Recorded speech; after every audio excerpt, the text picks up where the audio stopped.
What's going on, you guys? Welcome back to EP09.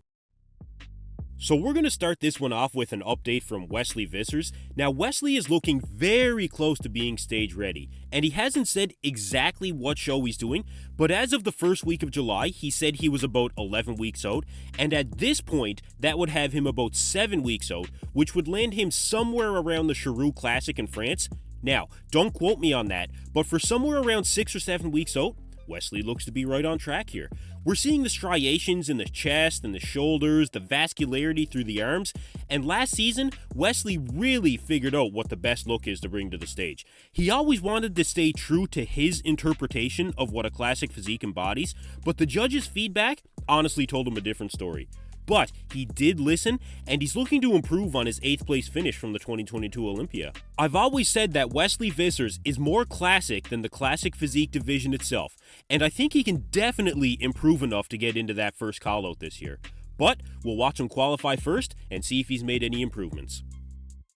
So sticking with classic physique, after a much anticipated competition season, Stephane Matala has officially qualified for the 2023 Olympia after winning the Two Bros Pro Show in the UK. And this was a well-deserved victory for Stephane, simply due to the fact that he literally worked his ass off to get qualified for this show. He stripped off a ton of muscle in a fairly short period of time to make the classic weight cutoff. And you know, where many said that he would never make the classic physique weight cutoff, he did achieve his goal. Now, with that being said, I actually think Stephane was sharper at the Portugal Pro where he took second earlier this season. He looked fuller, I think, and a bit harder, especially in the back shots. I mean, there's really no comparison.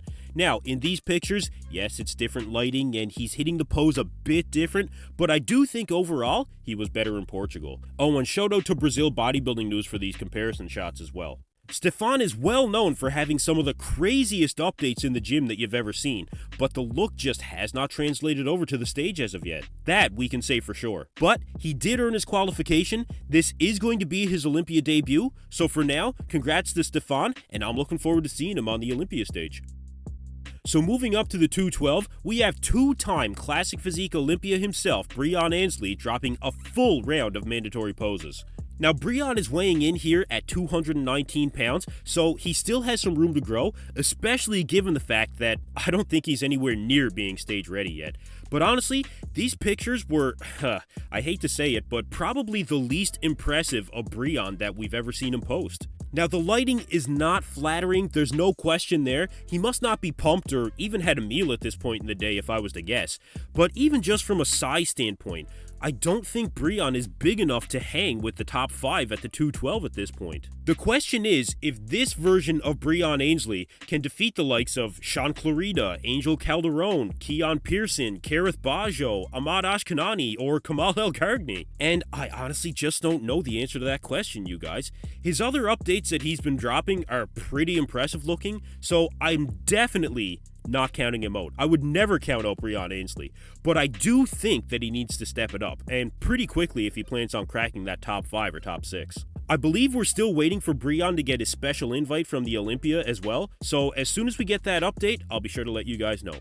So next up, we have an update from Behrouz Tabani. Now, Behrouz qualified by winning the Arnold Classic Brazil very early in the 2023 season, and he is looking very impressive in this update. His conditioning is on track for 12 weeks out, he's very well balanced, he's got a great flow to his physique, and I do think he put on some more size over the last few months.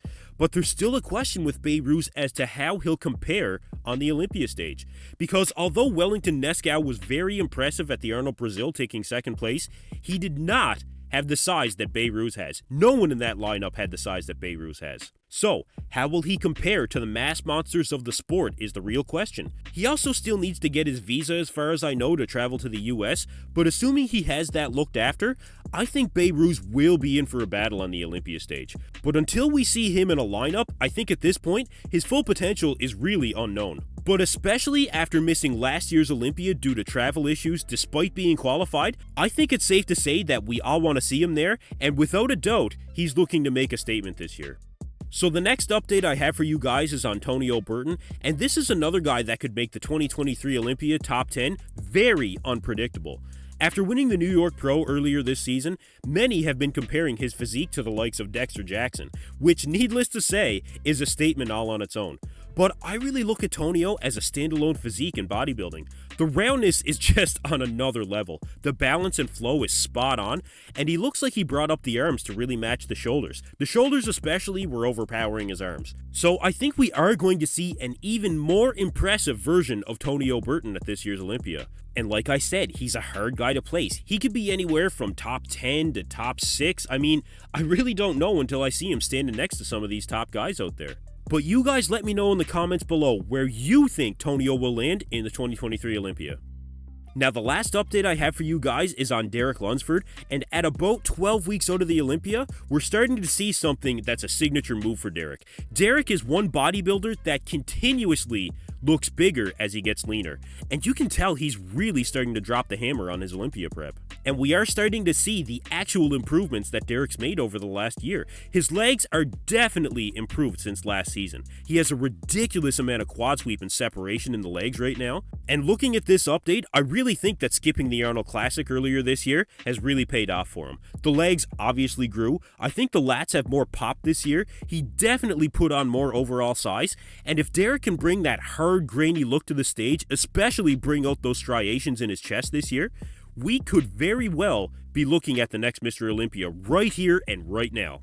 But it's all going to come down to that comparison on stage. And there's a lot of taller guys that are starting to fill out those big frames. You know, Samson Dauda, Krizo, Andrew Jack. Well, Andrew actually slightly remains to be seen. But regardless of those guys, Derek is another bodybuilder that I think we can safely say we will see his absolute best at the 2023 Olympia. Anyway, that's it for me in this video, you guys. Thank you for tuning in to EP09. Be sure to like and subscribe.